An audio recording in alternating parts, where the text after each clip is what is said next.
そういえば、貯金費ってどれくらいあるの？結婚したから聞いておいた方がいいと思ってさ。ちなみに俺は300万くらいなんだけど。私は5000万くらいかな。何かあった時のために、一応少し金庫にあるわよ。へえ。人の本性というものは、こういうところで出るものだ。次の日、彼と金庫が消えた。だが彼はそのせいで、全てを失うことになるのだった。私の名前はのぞみ、33歳の会社員だ。私は現在証券会社に勤めている。大学を卒業してから就職した会社なので、もうすでに10年以上同じ会社で働いている。最初は右も左もわからなかった私も、ベテランとなり部長として多くの部下を束ねる立場にいる。責任やプレッシャーのある大変な仕事だが、とてもやりがいがあって毎日充実した生活を過ごしていた。だがいきなり思いもよらないことで、人生の歯車は狂ってしまうものだ。それは、私がある日の休日に車を運転していた時のこと。急に対向車が突っ込んできて、衝突事故が起きた。私は意識を失い、救急車に運ばれたらしい。起きた時には、すでに病院のベッドの上だった。意識が戻ったことを、親は泣いて喜んでいた。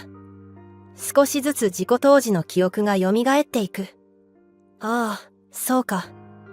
私死にかけていたんだっけ。よく生き残ることができたな。命が助かったことに私は安心したのだが、私には後遺症が残った。下半身が麻痺し、車椅子生活を強いられたのだ。これからの人生を、私は自分の足で歩くことができなくなった。しばらく入院となり、結局会社も辞めることになってしまった。一瞬にして全てを失った私。さすがに最初は人生に絶望した。仕事を失い、歩く自由も失い、私は障害者となってしまった。生きる希望を失った。だが、親が私のことをずっと励ましてくれた。そのおかげで、少しずつだけど私は元気を取り戻していくことができた。お母さん、お父さんありがとう。私、今までの経験を生かして、投資に本気で取り組んでみるよ。私は証券会社で働いていたので、仕事の合間に株をやっていた。だが仕事を失った今、私には十分に時間がある。だから一日のほとんどを、家でパソコン画面を見て株投資に費やした。そのおかげで少しずつだが利益が出てきて、ある時一気にそれが増えた。気がつけば会社員時代よりも稼げるようになっていた。私は収入のほとんどは貯金に回すことに。これから何が起きるかわからない。だから蓄えは大いに越したことはない。そうやって貯金を増やしていった私。これでとりあえずは老後の心配はなさそうだ。心にも余裕ができ始めた私は、バリアフリーのマンションに一人で住み始めた。今後、親が高齢になり寿命を迎えて亡くなってしまった時に、車椅子生活の状態で、一人で自分のことをできないといけないと思ったのだ。自宅で働けているので、私はとても安心した状態で日々の生活を送ることができた。だがそうやって一人で過ごしていても、急に寂しくなるのも事実。車椅子生活だと言っても恋愛はしたかった。だが一人で家にいても出会いはない。そこで私が初めて見たのはマッチングアプリだった。障害を理由に恋愛ができない状況にしたくなかったのだ。最初は全くマッチングしなかった。やっぱり車椅子というのがネックなようだ。だが少しずつマッチングするようになり、メッセージをやり取りしたり実際に会う人も出てきた。だが性格が合わなかったりして、なかなかお付き合いには発展しなかった。そんな中、気長に待っていると、ある男性とマッチングした。それがマサトという男性だ。マサトは私の3歳下の30歳の会社員で、端正な顔立ちで爽やかな雰囲気だった。正直言うと私の好みの顔だった。そして彼とはとても話があった。好きな音楽とか見てる映画やテレビ番組が同じで、初めて会った時もすごく楽しく話すことができた。そして彼はとても優しくて、車椅子の私のことをすごく配慮してくれたのだ。車椅子でも乗れる車をレンタルしてきたんです。あとカフェも、車椅子の方が入りやすいお店を調べてきたのでそこに行きましょう。私は彼のその優しさにすごくときめいた。それから私たちは何度か会い、デートを重ねていった。そして彼から告白をされて、私たちは付き合うことに。本当に私でいいの？私は障害を持ってるんだよ。いろいろと迷惑をかけると思うけど、私はいざ付き合うとなるとすごく不安になった。だが彼は私がそう言うとふっと笑った。そんなこと、すべて承諾した上で俺は告白してるんだよ。車椅子生活だって、俺がサポートするから心配しないで。ありがとう、マサト。私は彼の言葉がすごく嬉しかった。そして私たちは付き合うことになった。彼は私のことを配慮してくれて、家でのデートを多くしてくれた。私は彼の配慮に感謝して、手料理をたくさん振る舞った。うわ、これすごく美味しいよ。本当に？よかった。一生懸命に作った甲斐あったよ。のぞみが奥さんになってくれたら幸せだろうな。え？これからも作ってね。もちろんだよ。私は彼にそう言われてドキッとした。彼との結婚生活を想像しただけで幸せな気持ちになった。きっと楽しい毎日を過ごせるだろうな。そして彼と結婚したいと思うようになった。それから彼と順調に交際を続けていった私。のぞみ、俺たちさ。彼にそう言われて私はもしかしてと思った。プロポーズをされるかもしれない。ドキドキして待っていると、彼はこう言った。俺たち、同棲しない？同棲？ああ。俺がこの家に引っ越してきて一緒に住むんだ。そうすれば予定を合わせて会う必要もないし、車椅子生活の望みを支えることができるだろうん。確かに。すごくいいアイデアだと思う。私はプロポーズを期待していたが、まずは同棲をしてみるのもいいと思った。そうすれば、彼だって実際に私と生活するイメージがつくだろう。それにきっと楽しい同棲生活になると思った。そして彼は、すぐに私の部屋に荷物を移して引っ越してきた。毎日朝起きて隣に彼がいるのは幸せだった。朝ごはんを一緒に食べて、会社に行く彼を見送り、私も自分の投資の仕事に入る。そして彼が帰ってくる頃に合わせて晩ご飯を作る。そんな日々を過ごすのが幸せで仕方なかった。彼は私のことをとても気遣ってくれて、私はとても快適に過ごせた。同棲生活を始めてよかったとすぐに思った。結婚をしても、彼とこのような生活を続けられるのだろう。できれば早く結婚をしたいな。私はそんな風に思っていた。だが相手のタイミングだってあるし、焦ってはいけない。私はじっくりと待った。そして同棲生活を始めて半年ほどが経った頃、彼がある日プロポーズをしてきた。これからも俺と一緒に今の生活を送ってほしい。俺と結婚してください。はい。よろしくお願いします。私は彼からプロポーズをされて、とても嬉しかった。ついに私は結婚することができる。彼となら幸せな夫婦になれるだろう。私は結婚後の未来を想像するだけで、ニヤニヤが止まらなかった。私はすぐに親に報告をした。結婚？うん、彼からプロポーズをされたの。おめでとう。私もすごく嬉しいわ。今度、彼を連れて挨拶に行くから。ええ、わかったわ。両親もすごく喜んでくれていた。そしてそれからすぐに私の実家に行って会ったのだが、私の両親は彼のことをとても気に入っていた。マサト君、娘のことを頼むよ。はい、もちろんです。僕が絶対に幸せにしますから。彼の力強い言葉にちょっと照れながらも、私はすごく嬉しかった。そして彼のご両親にも会ったのだが、彼のご両親は車椅子の私のことも受け入れてくれた。マサトから話は聞いているわ。事故に遭ってもめげずに、ちゃんと自分で生活をしてるんですって。すごく立派だね。尊敬するよ。ありがとうございます。私は彼のご両親からそんな風に褒めてもらえて嬉しかった。そして両家の顔合わせも問題なく済ませることができた。だが結婚式について少し問題があった。私が挙げたかった結婚式会場に全然空きがなくて、予約ができるのが1年ほど先になるとのことだった。だが一生に一度の結婚式なので、私は妥協したくなかった。今の時点で同棲をしているので、少しくらい結婚式のタイミングが遅れたって問題ないだろう。そのため、私たちは先に婚姻届を提出することに。これで私たちは晴れて夫婦だ。同棲をしていても、新婚生活はやっぱり新鮮で毎日ウキウキした。事故に遭った時には想像もつかない幸せを私は味わっていた。そうやって幸せな日々を過ごしながら結婚式の準備を進めていった。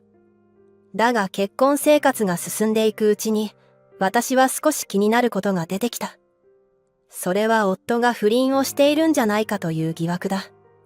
夫は休日とかに私の代わりにスーパーに行ってくれるのだが、その帰りがいつも遅いのだ。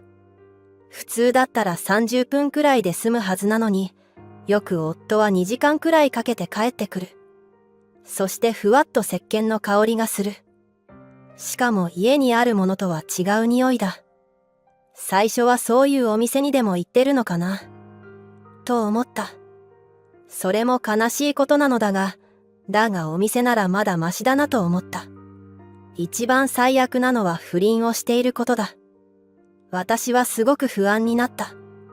彼は優しい上に頼りがいがあるし、爽やかな雰囲気があるからモテるだろう。だから、不倫をしてる可能性はあると思ったのだ。私は自分の不安を拭えずに、興信所に調査を依頼することに。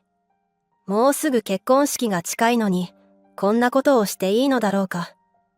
私はそうやって悩んだが、それでも結婚式の前にはっきりとさせたかった。もうすでに結婚自体はしているので、もし不倫をしていたら離婚をするだけだ。だが調査は思っていたよりも時間がかかった。そしてギリギリのタイミングで調査結果が出た。夫は残念ながら不倫をしていた。相手は自分よりも若い女性で、会社の後輩のようだ。しかも悲しいことに、もう半年以上も関係があるようだ。私はとてもショックだった。こんな状態で結婚式を挙げることはできない。だが彼に対して一気に不信感が募った。私はすぐに彼を追い出す準備を進めることに。しかし同棲をしている以上、なかなか追い出すことができない。私は親に相談をしに行った。親は彼に幻滅し憤慨していた。すぐに家にある資産なども移そう。彼のことは信用できない。父にそう言われたので、私はすぐに自分の通帳などを実家に移した。彼が働きに出ている間に移し切ることができてよかった。だがその日の夜、私は部屋のクローゼットを開けっぱなしにしてしまっていた。そしてそれを夫に見られてしまった。私の部屋には金庫があるのだが、確実に夫はそれを見ていた。すると夫は食事の時に、すぐに金庫のことについて聞いてきたのだ。あれってやっぱりフリーランスで働いているから用意している金庫なの？うん、そうだよ。私は実は証券会社で働いていたことや、現在は投資で稼いでいることは言っていなかった。夫を信用していなかったわけではないのだが、もともと結婚をして信頼に値すると思ってから、本当のことを言おうと思っていたのだ。だから私はフリーランスで、在宅で働いているというように夫に話していた。夫は金庫の中にフリーランスで稼いだお金が入っていると思っているようだ。そしてこんなことを聞いてきた。そういえば、貯金額ってどれくらいあるの？結婚したから聞いておいた方がいいと思ってさ。ちなみに俺は300万くらいなんだけど。夫はどうやら私が金庫にどれくらいお金が入っているのか気になっているらしい。何を企んでいるのかわからないが、私はこれはもしかしたら何かのチャンスかもしれないと思った。私は5000万くらいかな。5000万。何かあった時のために一応少し金庫にあるわよ。へえ。夫はすごく驚いていた。そして何か考え込んでいた。人の本性というものはこういうところで出るものだ。次の日、彼と金庫が消えた。朝起きると彼がいなくなっていたのだ。私の貯金を聞き、そのお金が金庫に入っていると思い込んでいたのだろう。そして大胆にも金庫ごと盗むという作戦を取ったのだ。だが彼はそのせいで全てを失うことになるのだった。私はそもそも貯金はあの金庫には一切入れていない。口座の中にあるし、そして通帳はすでに実家に移してある。だから金庫にはお金なんて入っていない。金庫の中には実は石がたくさん入っている。それは万が一泥棒が入った時に、小さいあの金庫に目をつけて持って行ったとしてもうまく騙せると思ったからだ。そして、私は金庫の近くに隠しカメラをいつも設置している。出かける時にいつも録画をしているのだ。夫がいなくなった後、私はカメラの映像を確認した。すると夫が金庫を頑張って運び出して、部屋から出ていく様子がバッチリと映っていた。私はその映像を持って結婚式場に向かった。義両親は聞いているのだろうか。私はその点が気になっていた。だが結果的に義両親は夫から何も聞かされていなかったようだ。夫は駆け落ち的にいなくなったのだろう。私は義両親に映像を見せた。するとものすごく怒り、夫に連絡をしていた。だが電話はつながらなかった。そのため、私たちは結婚式会場に参列してくれた人たち全員に映像を見せ、夫に連絡を取ってもらうことに。すると、夫が信頼しているらしい学生の頃の友人が、夫と連絡が取れたと言ってくれた。結婚式はドタキャンし、今は新しい彼女と駆け落ちをするとメッセージが来たそうだ。私はすぐに居場所を聞き出してもらった。夫はまさか私もメッセージを確認しているとは知らずに、馬鹿正直に居場所を伝えていた。そのため私は警察に通報をし、そして義両親と一緒にその場所へ。夫の居場所はなんと空港だった。空港の駐車場で金庫のお金を開けて、不倫相手と海外に逃げるという計画だそうだ。私たちが空港に着くと、駐車場で周りをキョロキョロしている女性を発見した。私はその女性に見覚えがあった。興信所からもらった不倫の証拠写真に写っていた女性だ。私はそのことを義両親に伝えて、その女性のところへ向かった。すると女性の目の前にある車の中で、夫がごそごそと何か作業をしていた。あれはきっと金庫を開けようとしているのだろう。不倫相手は私たちに気づくと慌てていた。あなたたち一体何ですか？私は車の中にいる男性の妻です。私たちは親だ。え、おい、マサト。義父がどんどんと車の窓を叩くと、夫が慌てた様子で車の中で振り返った。そして私たちの姿を見てものすごく驚いていた。慌てて逃げようとしたが、義母が逆側のドアにいたので、夫は逃げられなかった。義父が夫に車から出るように言うと、夫はおとなしく出てきた。なんで父さんたちが。あなたの友人からここだって聞いたのよ。あいつ俺を裏切ったってのかよ。お前、何をやってるんだ。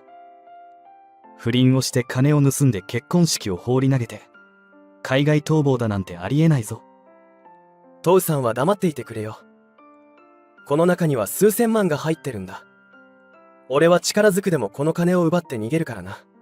夫がそう言ったので、待機していた警察の人が駆け込んできて夫を捕らえた。警察。やめろよ。いやあ、私は無関係よ。警察は一緒に逃亡していた不倫相手も捕らえた。あっという間に確保された二人。クソ。あともうちょっとだったのに。夫はそう言って悔しがっていた。私はそんな彼に金庫を開けてみせた。残念だけど、お金なんて入ってないから。大量に入っている石を見て、夫は顔を青くしてうなだれた。不倫相手も、あんたが大金入っているって言うから、この作戦に乗ったのに何なのよ。と共犯だということを自らばらしていた。彼らは現行犯として逮捕された。そして罰金刑となった。結果的に彼らは不倫による慰謝料を私に支払い、窃盗の示談金、結婚式のキャンセル費用を私に支払うことになった。さらには今回のことは、結婚式に参列していた人たち全員に知れ渡った。ということは、彼らが働いていた会社にも伝わったということだ。彼らはもちろんクビになった。そして夫は義両親からも見捨てられ、現在はフリーターとして働きながら不倫相手と一緒に借金を返済しながら貧しい日々を過ごしているらしい。一方、私はしばらく身の安全のためにマンションを解約し実家に戻ることに。現在は両親と一緒に暮らしながら投資生活を送っている。お金は安定して入ってきていて、どんどん資産は増えていっているので、この調子でセミリタイアできるほどの資産を貯めようと思う。お腹を抱えながらうずくまる義母。すぐに救急隊員がやってきて、義母を担架で運ぶ。娘さんですか？一緒についてきてもらえますか？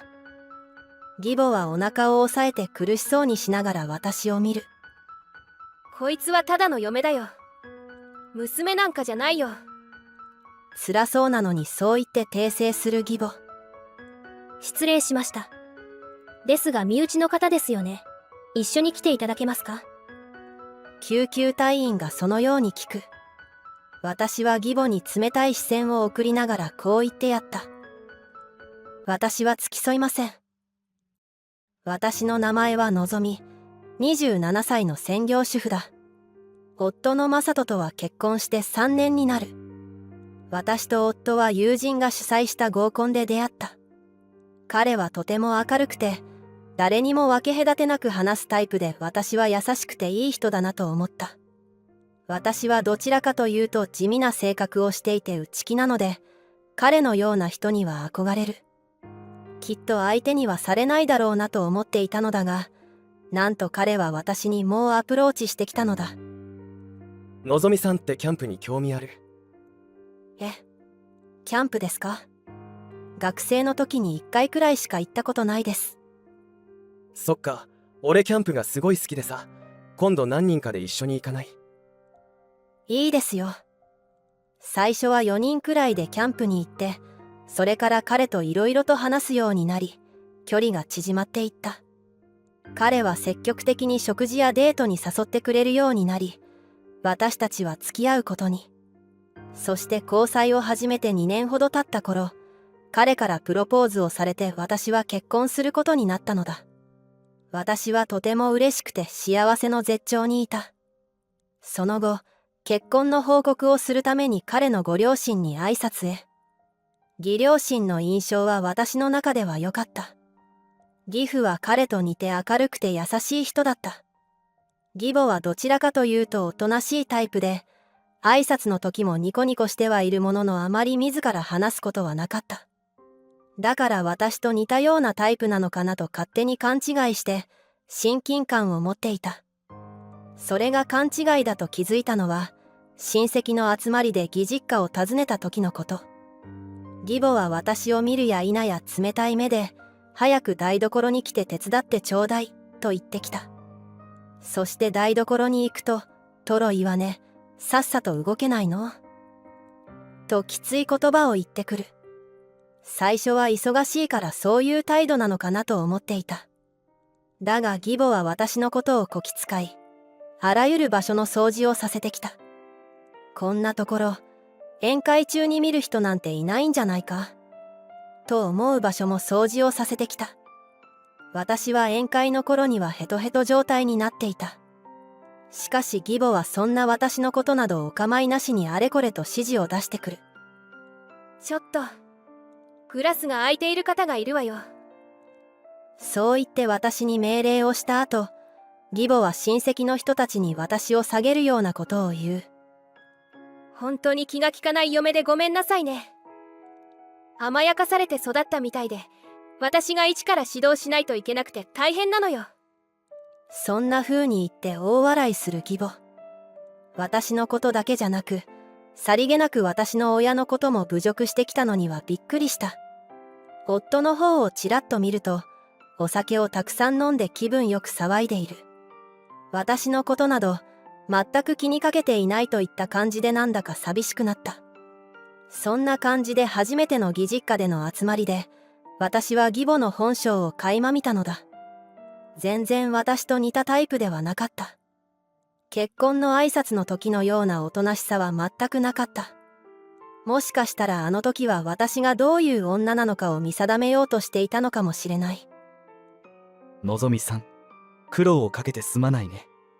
何度も台所と宴会場を行き来している私に、そのように声をかけてくれたのは義父だった。家内はああやって態度がでかくて人使いが荒いし、正人は私たちが年を取ってからの一人息子で、少し甘やかしてしまったからな。お嫁に来てくれたのぞみさんには、少し迷惑をかけてしまっているかもしれない。義父はそう言って私に謝ってくれた。そんな迷惑だなんて思ってませんよ。私は恐縮してしまって慌ててそう言った。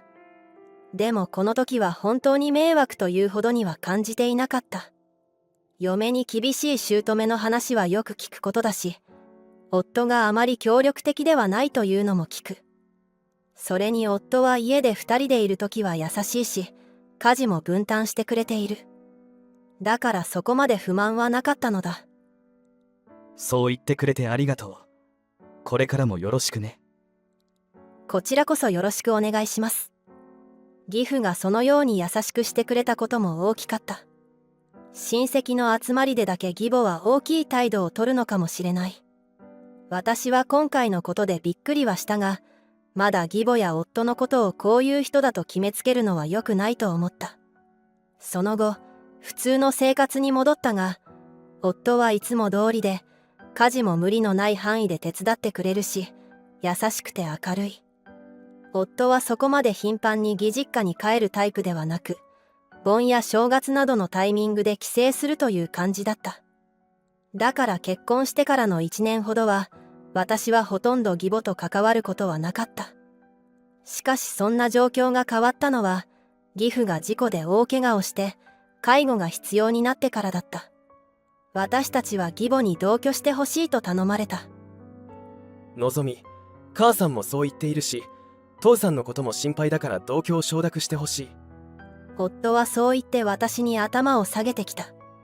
夫がそこまで本気で頼んでくることはなかったので、私は驚いた。よっぽど義父の状態が良くないのだろう。私も義父のことは心配だ。だから同居を承諾することにしたのだ。しかし、それがまさか人生最大のミスだとは思わなかった。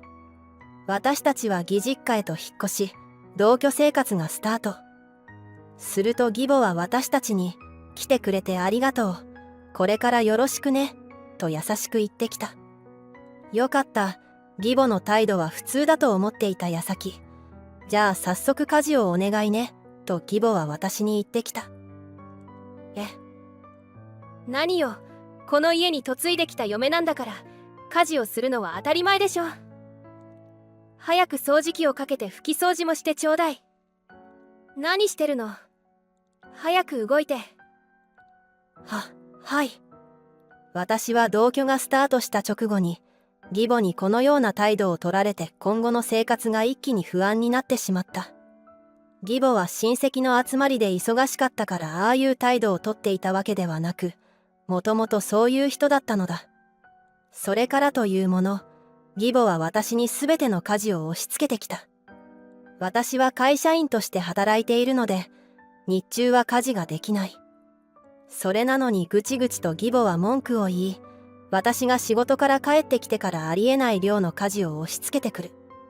私は仕事から帰ると、義母が食べたお昼の食器を洗い、そして晩ご飯を作って、風呂掃除をして沸かして、部屋やトイレの掃除をしなければいけない。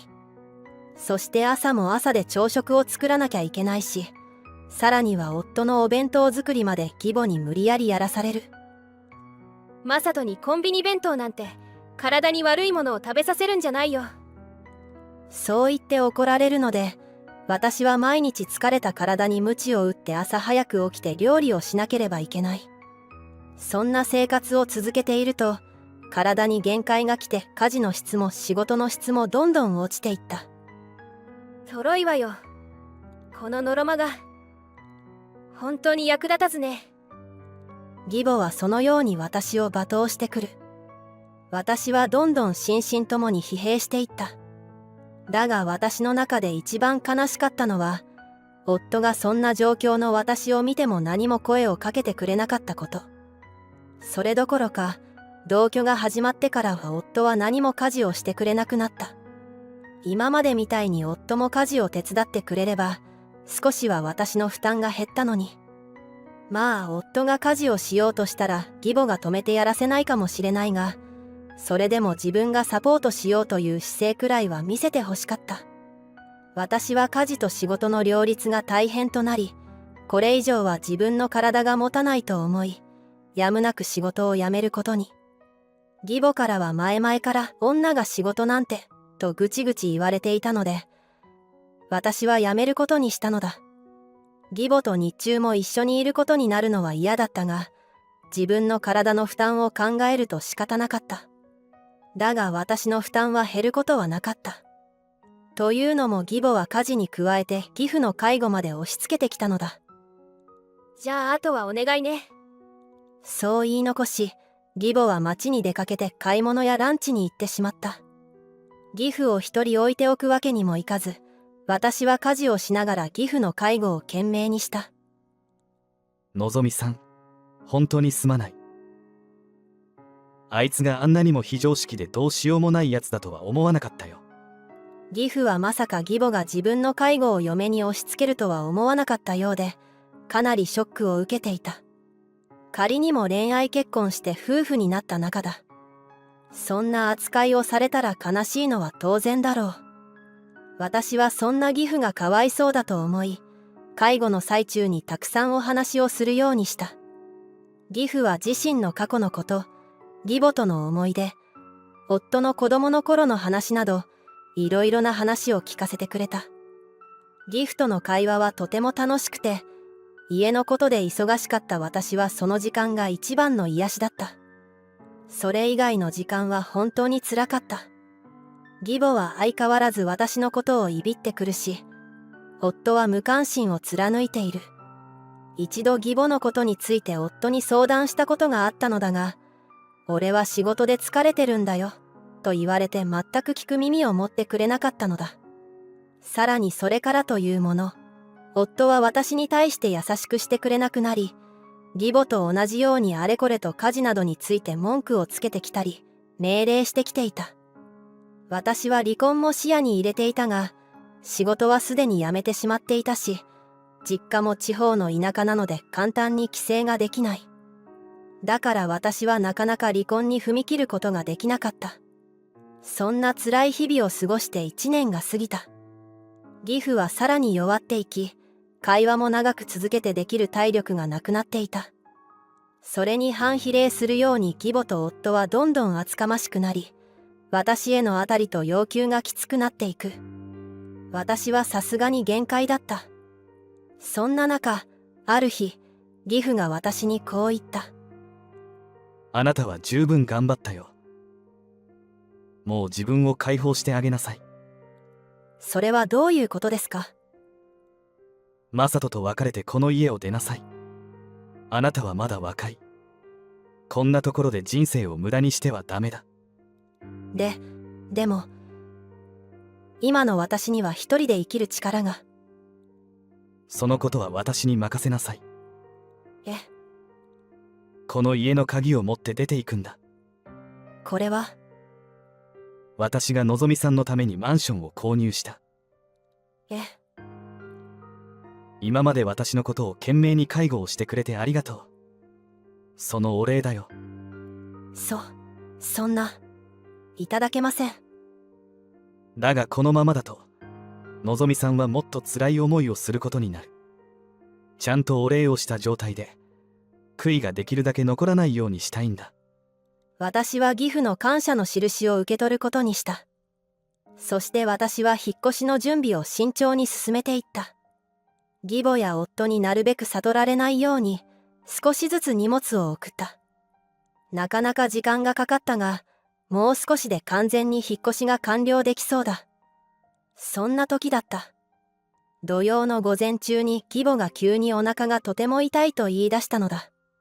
義母は前日にお友達と飲みに行って生牡蠣を大量に食べたらしい。だから牡蠣に当たったのだろう。お腹を抱えながらうずくまる義母。すると夫は出かける準備をし始めた。私は病院に連れて行くのかなと思ったのだが、なんだか格好がおかしい。そして夫は大きな荷物を持つと私にこう言った。じゃあ俺はキャンプに行ってくるから、母さんと父さんのことよろしくな。私は心底呆れてしまった。自分の母親がこうやって苦しんでいるのにキャンプを優先させるのかと。だが夫に対して怒るのもめんどくさいと思い、何も言わずに夫を見送った。義母はその間も床でのたうち回っていて、救急車と叫んでいる。仕方ないので私は救急車を呼んであげた。すぐに救急隊員がやってきて、義母を担架で運ぶ。娘さんですか？一緒についてきてもらえますか？義母はお腹を押さえて苦しそうにしながら私を見る。こいつはただの嫁だよ。娘なんかじゃないよ。辛そうなのにそう言って訂正する義母。失礼しました。ですが身内の方ですよね。一緒に来ていただけますか？救急隊員がそのように聞く。私は義母に冷たい視線を送りながらこう言ってやった。私は付き添いません。この人には散々いびられて、義父の介護まで押し付けられて本当に辛かったので。今から家を出ていく予定で離婚もするので、私はもう赤の他人です。私がそう言うと義母はそんな、と言って言葉を失っていた。私は気にせず自室に行き、残りの荷物をまとめ始めた。救急隊員の人たちは気まずそうにしながら義母を運んで外に出て行った。私は荷物をまとめ終えた後、義父の部屋へ。お父さん、本当にお世話になりました。それはこちらのセリフだよ。本当にありがとう。幸せになるんだよ。義父は最後にそう言って私に手を振ってくれた。私も手を振り返して義父の部屋を出て義実家を後にした。数日前から実は義母がいない時に介護ヘルパーを呼んでいたので、今日もヘルパーさんが来て義父の世話をしてくれることになっている。だから私は安心して新居に移ることができた。義父が私に購入してくれたマンションはかなり綺麗で広くてびっくりした。これは多分3000万はするだろう。引っ越しが完了した頃には、名義も私に変える手続きが完了していたので、このマンションは完璧に私のものになっていた。あとは自分で仕事を探して生活をしていくだけだ。数時間後、夫から鬼のように電話が来た。おい、どうして母さんの病院に付き添わなかったんだ？母さん怒ってたぞ。だって赤の他人になるのに私が付き添う義理はないでしょ。私、あなたと離婚するから、テーブルに離婚届置いてあるから。そんな。どうして？どうして？それがわからないなんてあなた終わってるわね。ずっと私がお母さんにいびられても無関心で、挙句の果てには自分も私のことをこき使うようになって。そんな人といつまでも一緒にいたいと思うわけないじゃない。でも、お前、離婚したってどこにも行くあてがないじゃないか。残念ながら私にはお父さんがくれた家があるのよ。え、私にマンションを購入してくれたの。はあ？じゃあそういうことだから。後のやりとりは弁護士を通してね。おい。私はそう言って電話を切った。夫と義母はそれからもワーギャー騒いでたらしいが、義父が諌めてくれたらしい。義父は弁護士を呼んで義母と離婚したそうだ。そして夫と義母を家から追い出し、実家を売って自分は施設に入ったそうだ。義母と夫は家を失い、さらに私はモラハラによる慰謝料も請求していたので、借金ができて現在は貧しい暮らしをしているらしい。一方、私は無事に再就職することができて、義父がくれた家で快適に過ごせている。これからはゆっくりと自分がやりたいことを探しながら生きていこうと思う。ご視聴いただき、ありがとうございます。本日の物語はいかがでしたか？チャンネル登録よろしくお願いいたします。では、次の物語でお会いしましょう。